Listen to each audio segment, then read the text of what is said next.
Wait, I actually do have a good getting stuck story. Is that okay? Whip it out. All right. Because I wrote a whole book about it.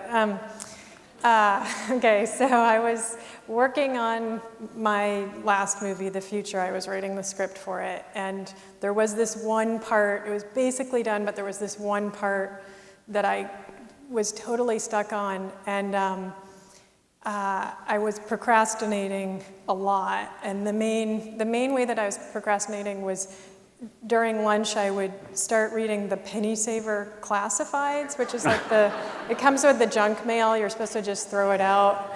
But I would read it like it was really important. And then I would, I'd be done eating and I would just keep, I'd just keep reading instead of going back to work. And I think what attracted me to it was the idea that these were all real people, these people selling things. Like, I didn't make them up. They weren't fictional. They all lived in LA.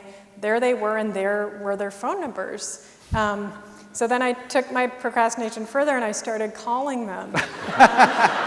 And then I would ask them, they'd be like, yes, it's still for sale. And I'd say, well, can I come over and just like hear about your life and your hopes and dreams and once I started doing that, once I met with the first person who was selling a leather jacket and 60 years old and going through a gender transformation and quite a moving guy.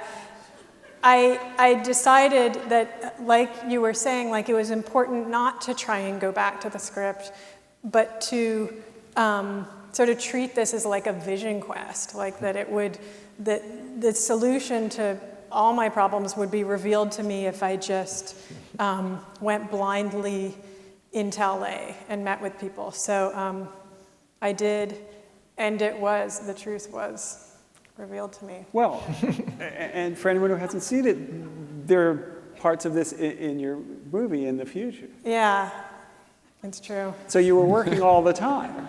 Yeah, I know. And I have to say there was profound doubt. I mean, it's great in the book, it's all great in hindsight. It's like, God, I'm just so intuitive that I knew,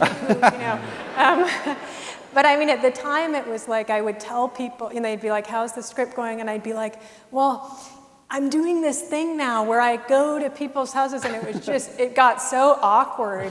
Like, people's like, oh, like, okay, like it just sounded really bad and like way off course. That I just stopped talking about it until it all worked out at the end, and then I wrote a book about it.